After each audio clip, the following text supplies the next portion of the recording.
në datën 8 qershor, në ditën e konstituimit të Kuvendit, në zhvillimin e komunës së Barancit kanë qenë vetëm 500 milionar, apo them kështu rafërsisht 5.000 euro. Në total, do të thënë kjo është shumëra totale e gjithë komunës, e gjithë buxhetit. Buxhetit, mirë po, për fat të keq, pas një kohe dhe tentimeve të marrmi raporte nga organizatat publike, edhe në përfundim se disa organizatat publike, para se gjithashtu direksioni për ndërtim dhe shtëpia juaj, do të thonë RTB-ja në RTB-ja, organizatat publike komunalie ishin në disa borxhe shumë të mëdha. Dikon mbi 3 milion euro me kontratat e nënshkruara direksioni për ndërtim, mbi 700.000 euro organizatat publike komunalie, por edhe të gëzori ju, për fat të keq, ishte në një gjendje të mjerueshme dhe më njëherë që nga dita e parë e startimit tim në postën e kryetarit komunës, fillova që këto çështje dhe këto anomalit, them kështu, të cilat ishin në disa organizata publike, me ato drejtor në atë kohë të cilët ishin, pas 2 vite caktohen një takim me drejtorët organizatave publike, gati të gjithë drejtorët ju përgjigjen ftesës sime, që shohmi se çfarë gjendje janë ata.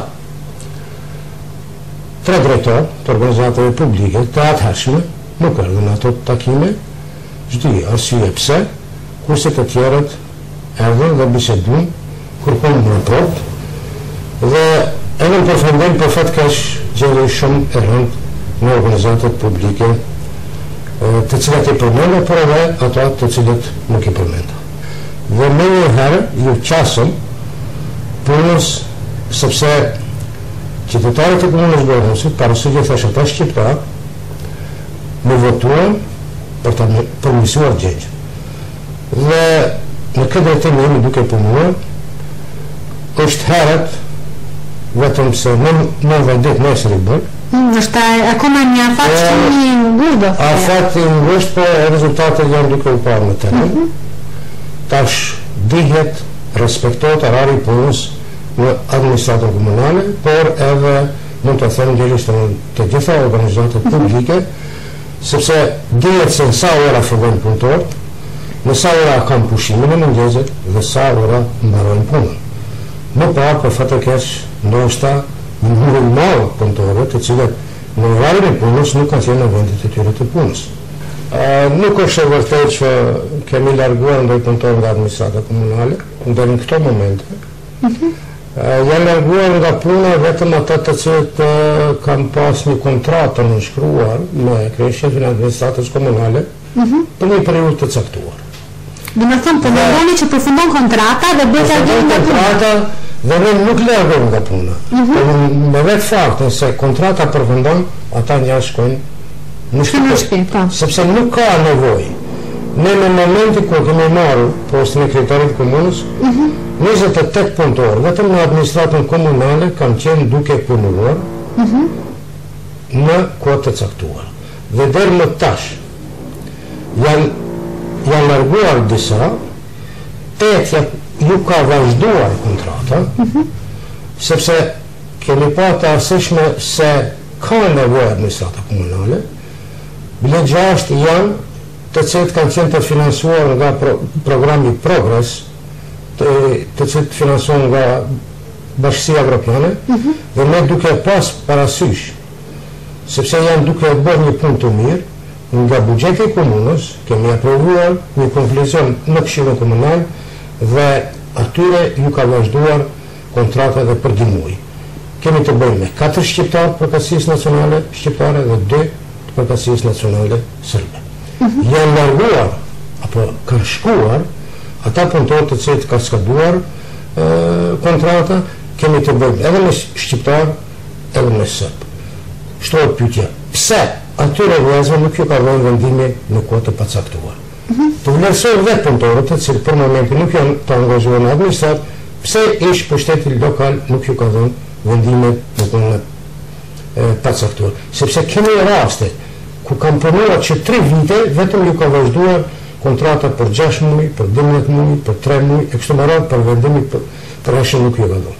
Kemi raste tjetër, kur në momentin kur është bërë ndrimi i pushtetit lokal, pasi se kanë qenë drejtorët, disa drejtorë të ish pushtetit lokal, ata në një kohë shumë të shkurtër, në fakt prej një jave, kanë lëshuar vendime.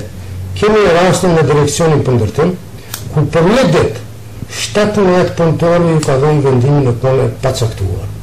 Në moment, është rritur numri punëtorëve për 100% në një organizatë publike ku s'ka nevojë të jenë ato punëtorë. Unë plotësisht kisha më pajtu, po të rritet numri në organizatat prodhuese. Qoftë ato private, qoftë shoqërore, por jo publike, sepse nëse ne duhet të marrim këto punëtorë, të cilët nuk kanë nevojë atë, atëherë patjetër ne duhet të rrisim taksat komunale. Jemi sigurisht të njoftuar se ne tre ftesa bënim, Partisë për Votim Demokratik, Lëvizjes për Progresi Demokratik dhe Unë Demokratik Shqiptar, që tulme dhe të bisedojmë që bëjmë një koalicion shqiptar dhe nëse ka nevojë bëjmë koalicion edhe një koalicion serbe. Sepse edhe pushteti më pashëm kishte koalicion, bile pak më shkruar edhe një marrëveshje të koalicionit. Në atë kohë dhe ne bëshim ftesë subjekte politike shqiptare, ato bisedoshin me këto subjekte serbe apo grupin e qytetarëve për formuar koalicionin lokal. Nuk ka rritëm, dhe ne pasi se pas 3 ftesave nuk në u përgjigjëm, fillojmë ne të bisedojmë me të njëjtit subjekte politike serbe, Partinë Demokratike, që ka sloganin e tyre për të mirën e Bujanovcit dhe grupën e qytetarëve Stojën Qehasic, dhe arritëm një marrëveshje dhe pas në shkrimit të asaj marrëveshje më 8 qershor, siç tashmë më parë, bëjmë konstitutimin e Kuvendit Komunal. Unë edhe sot në emisionin e juaj të bëj një apel publik se partitë politike shqiptare për disa tash, jo të gjitha, e kanë të hapura zgjerimin e koalicionit me Partinë Demokratike. Ne kemi vend edhe për subjekte tjera politike shqiptare, sepse në momentin e nënshkrimit të marrëveshjes me grupin e qytetarëve Stojën Qehasic dhe Partinë Demokratike të Boris Tadićit, ne në krahasim me 3 partitë shqiptare më pashme kemi marrë ato funksione të cilat mund edhe partive politike shqiptare të japim. Sepse kemi pasur sulme të ndeshme ndoshta jo në vend.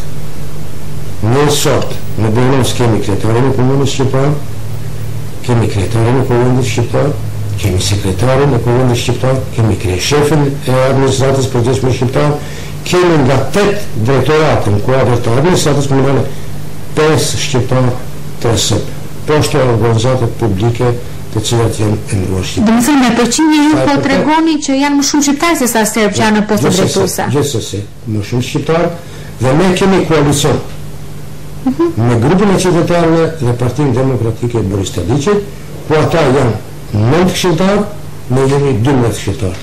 Dhe gjithmonë, nëse nami 12 dhe 9, gjithmonë ne jemi përparësi, sepse mund të bim edhe vendime në favor ashtu si në vendin Partisë Demokratike, por pasi gjithashtu interesave të qytetarëve. Sa e përket se ky koalicion sa është stabil, kjo është një çështje shumë e rëndësishme dhe kërkon një përgjigje ndoshta në një përgjigje të përmbledhur, se sa është i fortë ky koalicion, çfarë flitet që është për të shpërbyer apo të tilla gjëra. Ky koalicion është shumë i fortë. Sa vërteta janë?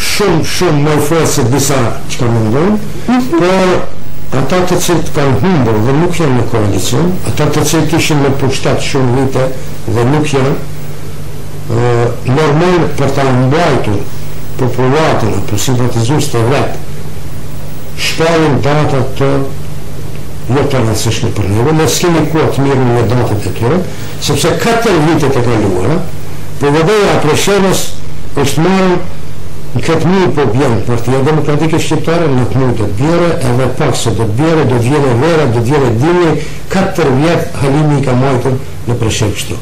Unë po bëj apel simpatizuesve partive tjera të cilat për momentin janë në opozit, ky koalicion është shumë stabil, por ka vend edhe për ata.